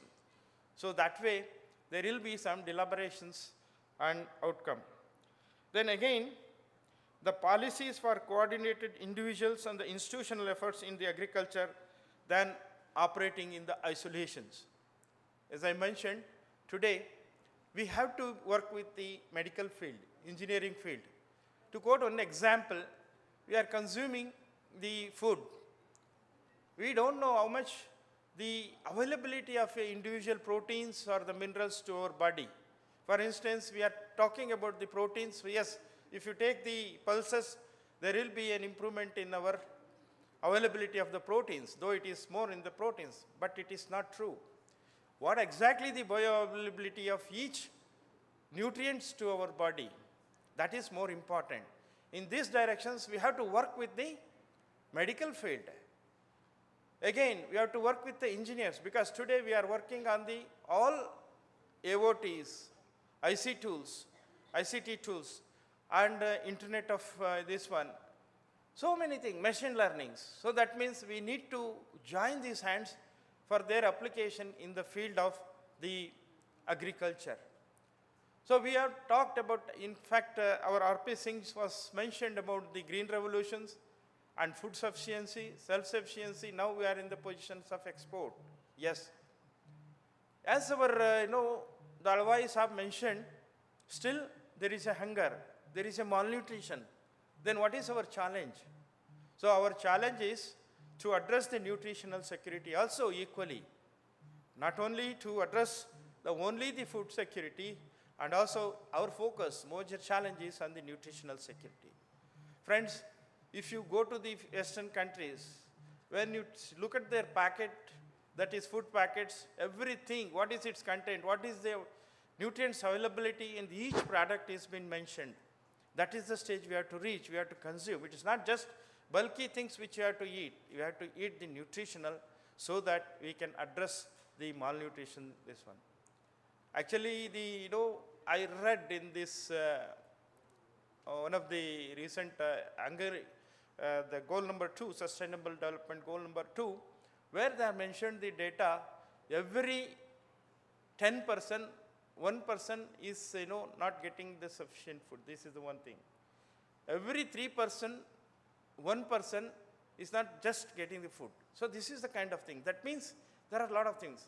After the Ukraine war, there is still a lot of the damage has been made, because they are exporting almost 30% of the total wheat and almost the 80% of the sunflower seeds. Do you know what is the situation in the sunflower seed today? It was costing around 200 rupees per kilo of sunflower seed for the growing. Today they are selling at the cost of 1,500 rupees because of this Ukraine war. So these are all the challenges we are facing now. We have to address. I hope during these 3 days deliberations, there was some kind of points to address these issues. Friends, again, the most important thing, in the inaugural session, Dr. Ravindra has mentioned biosafety of foods. We are talking about the nanotechnology, we are talking about so many technology. At the same time, our focus is also on the biosafety of these things. Why we have to take care? When we are self-sufficient, we have to export the material, the food grains, our food products. When you start doing this, they look at the quality of the food. What is the residuals, so that is pest residues, the other insecticide residues, and also other content. So like that, everything they are going to check because their quality standards are so much. That way, we have to look at the biosafety measures so that we can export a lot. There is a huge potentiality of our Indian foods and the products, the export potentiality. So that way, especially we are celebrating 2023 as the year of millets. There we need to focus our millets because now we are worldwide. Worldwide, we are talking about the millets. You go to anywhere in the world, we are getting the products of the millets. So that means we are the pioneers. So we must encash. There are so many technologies which are deliberated in this session to take it forward, to scale up our focus on these millets also because they are nutri-rich cereals. Friends, another thing what we are facing today is a drought. Earlier drought, today we are facing the flood. See, we have received the rains during the May, starting from April, June, and till last 15 days we have received heavy rains. But farmers have taken the sowings, but now we wanted rains, but there is no rains. So how to address these situations? Can we have the mechanism? Can we have the kind of seed treatment which can remain as it is till it gets a sufficient quantity of what it is required for the germination? Yes, there are technology. How to use this technology and at which situations we have to use the technology. So that way, we need to deliberate, and for every situations, we need to develop the solutions. Dr. Dalwai Sahab has mentioned, what is life? Without challenge, there is no meaning in the life. So therefore, everyone, you should take whatever it comes to in your life as a challenge and try to face it. Every challenge has a solutions, every problem has a solutions. Try to focus and you certainly find the solutions. Friends, I know how much efforts has been made to organize this program by various organizations, especially the Association of Agriculture Students and also our own team. I don't know, but actually just I was a leader, I used to say, do like this, but every spade work, physical work has been done by my own colleagues. So at this time, if I don't thank them, it's a failure in my duty. So I would like to thank all my team, especially the organizing secretaries, Dr. Narayan Swami and Dr. Basvegowda, and all the committee members, chairmen, members, my teaching staff, and the faculty, non-teaching staff, including the laborers and the students. And also I hope you people have enjoyed the yesterday evening cultural program.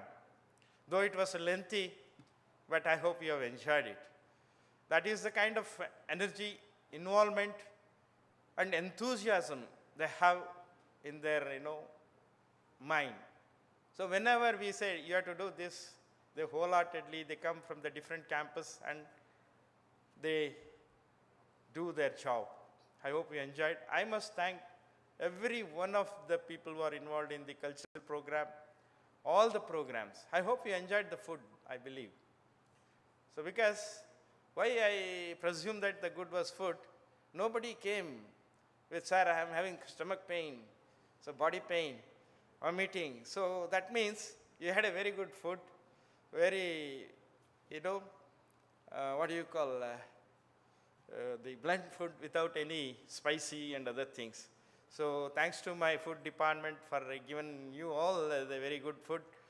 I hope you enjoyed. So friends, if I keep on, making the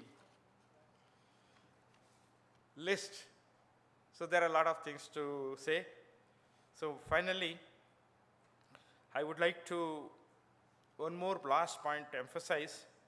Emphasis should be on the export by creation and development of the infrastructure through government and entrepreneurs, and capacity building through maintaining by training, research and development, and the cluster development. So with this, I would like to thank every one of you, and also I would like to thank all our the speakers, and also today in the valedictory, Dr. Ashok Dalwai Sahab, Dr. Tej Pratap Sahab, and also Dr. R.P. Singh for their valuable suggestions. Dr. R.P. Singh has given a lot of suggestions. Sir, your suggestions really valid. I think as a patron of the association, you should take it forward. I wish this the suggestion should be a part of your the proceedings, so that it should be taken forward. Especially, you have mentioned upon the opening of new universities.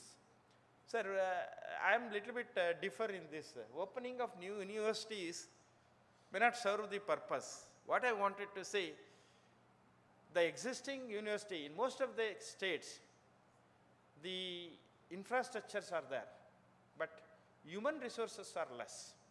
So this has to be focused. I think there should be a word from the association of all the vice chancellor to this respective government. So this is, you see, everything is there. When there is no human resource, how can you expect the output? So this is the one thing which you can include in your, the suggestions, because that is a major problem every university is facing. So with this, I would like to once again thank every one of you, and all my colleagues and all the participants, and also the participants online also, for given a lot of inputs. With this, once again, thank you, and wish you a happy journey to back home. Thank you.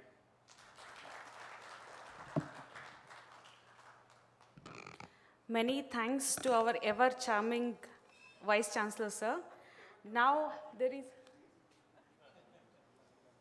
So I would like to again thank my both anchors. Since beginning, they are doing the anchoring very well. I was astonished to see they were also using our national language, Hindi. So thank you. So both of you, Dr. Gowda and Samya. Thank you for being so kind, sir. Now there is a special announcement, and I request Dr. Shyamalama ma'am, Professor and Head, Department of Plant Biotechnology, to please do it. Thank you. Dear faculty members and students, we are organizing an international conference on biotechnology trends and future prospects at the Department of Plant Biotechnology, UAS GKUK, Bangalore. This is from 13th to 15th September 2022. We are having 6 thematic areas, and the thematic areas are crop improvement by molecular markers and biotechnological approaches, and second one is frontiers in biotechnology, biochemistry and bioinformatics, and the third one is environmental and biofuel biotechnology, fourth one is animal biotechnology, fifth is industrial biotechnology, and sixth one is entrepreneurship in biotechnology. So with these thematic areas, we have invited 32 lead speakers from various parts of India, as well as from USA and Germany and Korea. So we invite all of you to register for this event, and we are conducting this event both offline and online mode. For online mode, for faculty it is 1,500, and for students 500 rupees, and offline mode For faculty, 2,500 rupees, and online 1,500. So you all can register for this event. Since we are having a very good exposure on various aspects of biotechnology for 3 days. So I hope you all register. Thank you, and thanks for the organizers for providing this opportunity. Thank you, ma'am. Now, we have a plethora of intellectuals on and off the dais, and we would like to present a small token of gift or love to all our dignitaries. And firstly, I would like to request our Honorable Vice Chancellor, Rajendra Prasad sir, to give a token of gratitude to R.P. Singh sir, who is a guest of honor for today. He's an advisor, AARDO and patron, ISA, New Delhi. Please join your hands for R.P. Singh sir.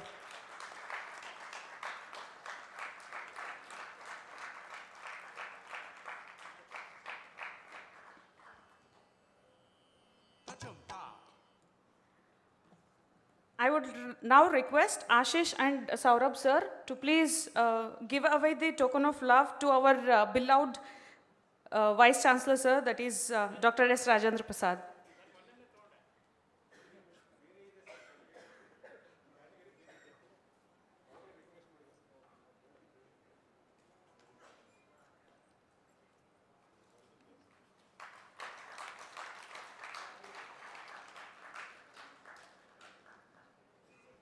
We have another delegate, that is Dr. Sahadev Singh sir. I request our Honorable DOE sir to please give away the token of gratitude.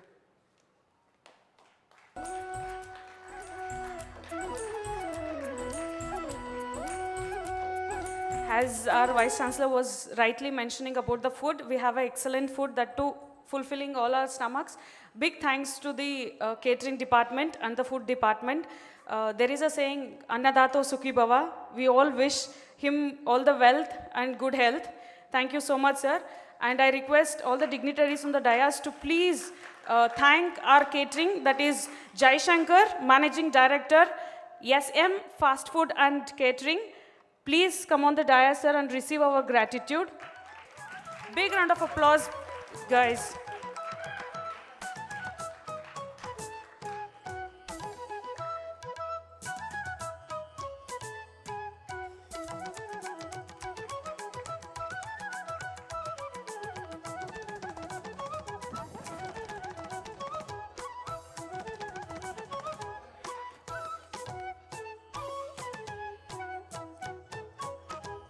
So we are almost at the end of this program. There is a famous line. I still believe in amber waves of grain, man on his knees praying for rain. That grew this country strong and keeps us moving on. They get tougher as they live, their lives are getting harder. Oh, I think it's time to thank our farmer. With this, now I am profoundly delighted to welcome Dr. K.C. Narayan Swamy sir, Local Organizing Secretary and the Director of Education, US Bangalore, to render his vote of thanks.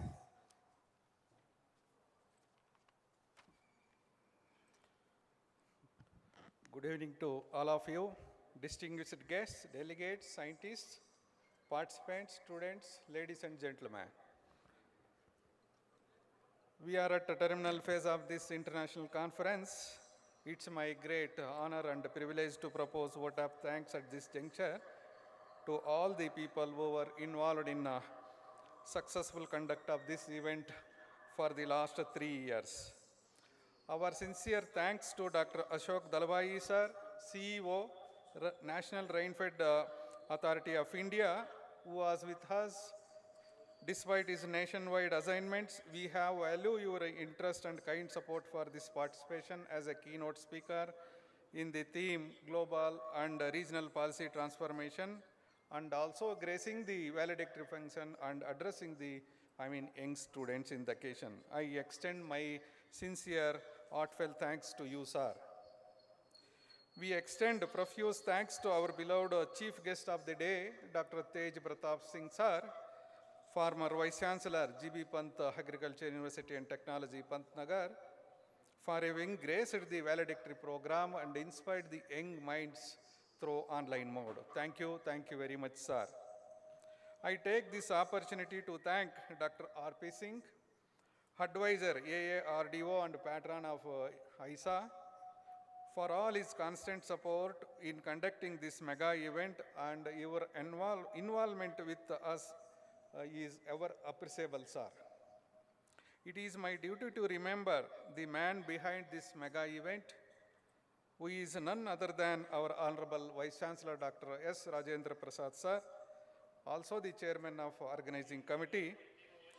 Without his guidance, involvement, probably this event might not have taken this shape.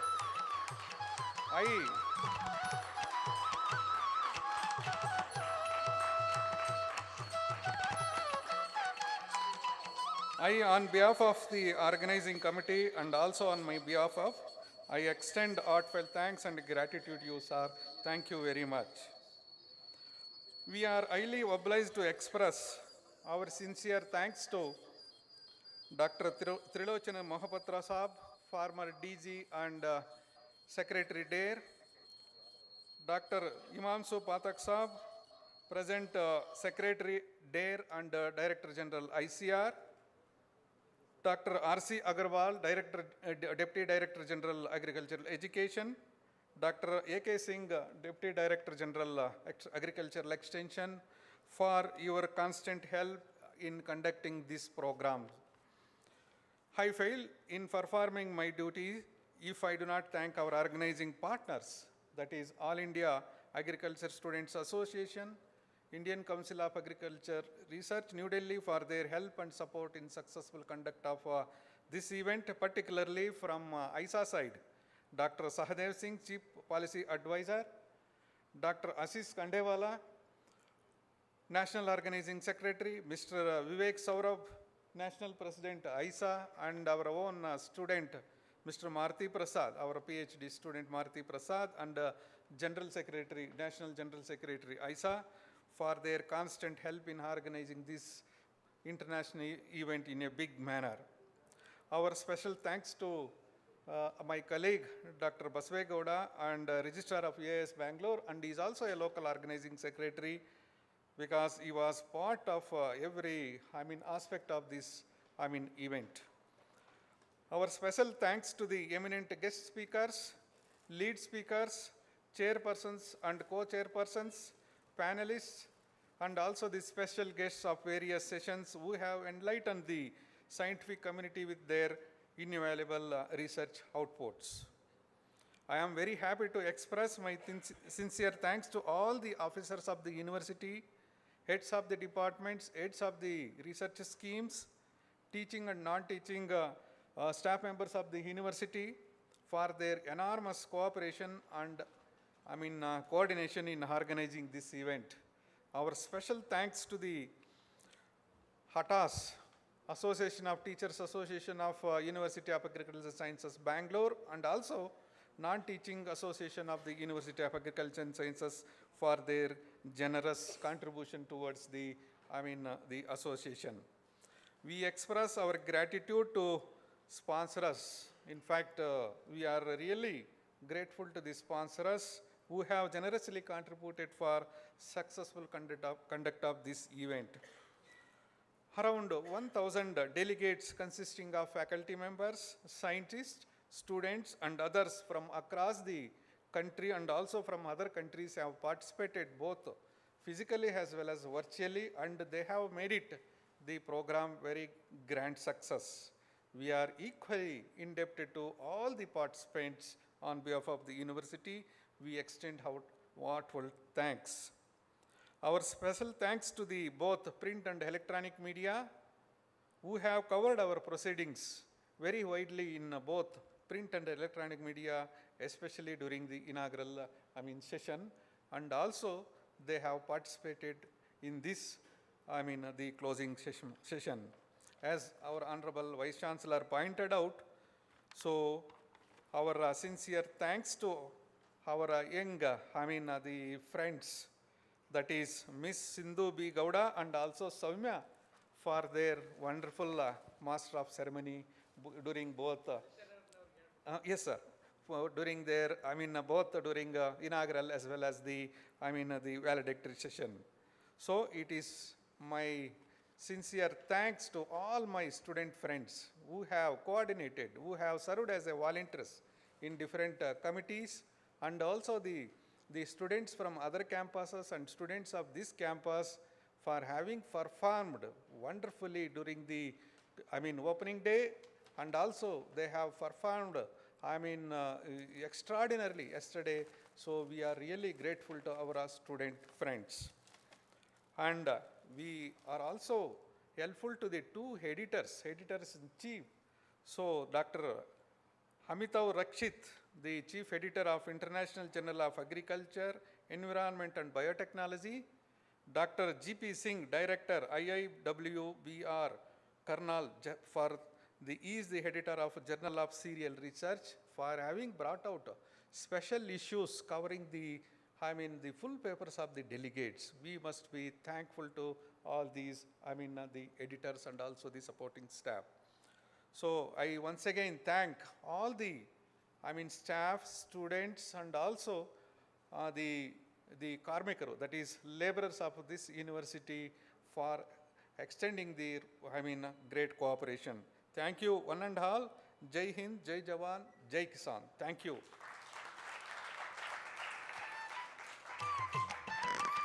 I thank Dr. K.C. Narayan Swamy, sir, Director of Education, for the vote of thanks. And we also wholeheartedly thank you, sir. Your contribution is infinite. A huge thank you for the countless prayers of all and for blissful favors of Lord, making things majestically meaningful. And before we wind up the program, a very special thanks to Dr. Siddhaya, sir, who was very active and with us in each and every step. And his contribution is to the fullest. Sir, we thank you wholeheartedly. Thank you so much. And I'm sure that in the past few days, you all had a pleasant and fruitful stay during your time in GKVK Bengaluru. I'm humble and grateful to each one of you for the patience listening and sparing your valuable time. I'm touched beyond words to UAS GKVK Bengaluru for giving me an opportunity to host the Valedictory session and to be a part of this great event, International Conference on Advances in Agriculture and Food System towards Sustainable Development Goals, AAFS 2022. Jai Jawan, Jai Kisan. Thank you one and all. There's a special announcement. As Madam rightly said about the International Conference on Biotechnology, Trends and Future Prospects, all the details about the conference will be available in our university website, that is uasbangalore.edu.in. Guys, please log in into this website and you can see all the informations regarding this. And I wholeheartedly thank all the organizing committee, especially Siddhaya sir and Marappa sir also, the Chief Warden of PGGH US Bangalore. Thank you for trusting in us, for being your host for 2 days. It was great hosting you. Hope you all enjoyed. This was Soumya from Department of Agronomy, pursuing second year PhD. Thank you one and all. And now there is a tea break. And from 7 to 8:30, there is a dinner arranged for delegates. For delegates only.